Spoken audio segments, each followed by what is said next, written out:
আসসালামু আলাইকুম viewers, welcome back to Marjana kitchen. আজকের রেসিপিটা অনেক মজার একটা রেসিপি। কি করে পারফেক্টভাবে আপনারা ঘরে খাজা তৈরি করবেন তা আপনাদের দেখাবো। রেসিপিটা আমি আমার শাশুড়ির কাছ থেকে শিখেছি। আমার শাশুড়ি সব সময় এই খাজাটা ঘরে তৈরি করেন, যার কারণে আমাদের বাইরে থেকে কিনে খেতে হয় না। আমার শাশুড়ির কাছ থেকে রেসিপিটা শুনে এই প্রথম খাজাটা তৈরি করলাম। দেখুন কি পারফেক্টভাবে খাজাটা হয়েছে। এখানে আমি 2 কাপ ময়দা নিয়েছি, পানি পরিমাণ মতো, 2 টেবিল চামচ তেল, 1 চা চামচ বেকিং পাউডার আর কালার। আমি এখন ময়দার মধ্যে বেকিং পাউডার দিয়ে মিশিয়ে নেব। এবার দিয়ে দেব তেল। তেলটা ময়দার সাথে ভালো করে মিশিয়ে নেব। মিশানো হয়ে গেলে ময়দাটাকে এইভাবে চাপ দিলে দেখবেন দলা বেঁধে যাবে, আবার চাপ দিলে ভেঙেও যাবে। কোন কালারটা ঠান্ডা পানির সাথে মিশিয়ে নেব। একটু একটু করে পানিটা ময়দার সাথে দিয়ে সুন্দর একটা ডো তৈরি করে নেব। ডোটা কিন্তু নর্মাল পরোটা বানানোর ডো থেকে একটু শক্ত হতে হবে। নরম ডো এর খাজাটা পারফেক্ট হবে না। কোন একটি ভেজা টাওয়াল দিয়ে ঢেকে রেখে দেব 30 থেকে 40 মিনিটের মতো। 40 মিনিট আমার হয়ে গিয়েছে।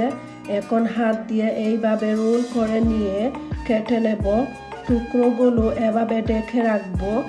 এইভাবে পাতলা করে রুটিটা বেলে নিতে হবে।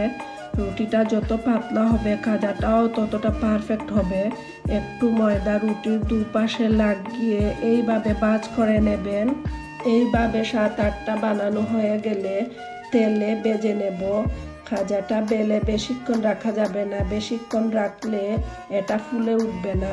7-8টা করে বেলে নেওয়ার পর মিডিয়াম আঁচে এগুলো খুব ভালো করে ভেজে নেব। ফুলে উঠলে নামিয়ে নেবেন না, যতক্ষণ না এটা মুচমুচে হয়েছে।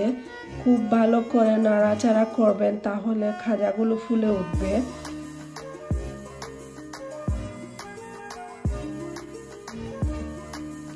এগুলো ভাজা হয়ে গেলে আমি আবার বাকি রুটিগুলো বেলে আবারও খাজাগুলো তৈরি করে আবার ভেজে নেব। সাথে খাজাগুলো বেলে বেশিক্ষণ রেখে দিলে খাজাগুলো ভাজার সময় ফুলে উঠবে না। আমি আমার খাজাটা তৈরি করার সময় কালারটা ইউজ করেছি। আপনারা চাইলে নাও দিতে পারেন, এটা আপনাদের পছন্দ। যেহেতু বাচ্চারা কালারটা বেশি পছন্দ করে তাই আমি কালার দিয়ে তৈরি করেছি। আমি খুব ভালো করে ভেজে নিয়েছি, তাতে ভেতরটা মচমচে হবে এবং উপরটাও। হাঁড়িতে 4 কাপ চিনির মধ্যে 2 কাপ পানি দিয়ে ঘন একটা শিরা তৈরি করে নেব। একটু নাড়াচাড়া করার পর যখন চিনির শিরার উপর বাবল চলে আসবে বুঝে নেবেন যে শিরাটা তৈরি হয়ে গিয়েছে। এখন একটা একটা করে খাজাগুলো চিনির শিরার মধ্যে ভেজে নেব।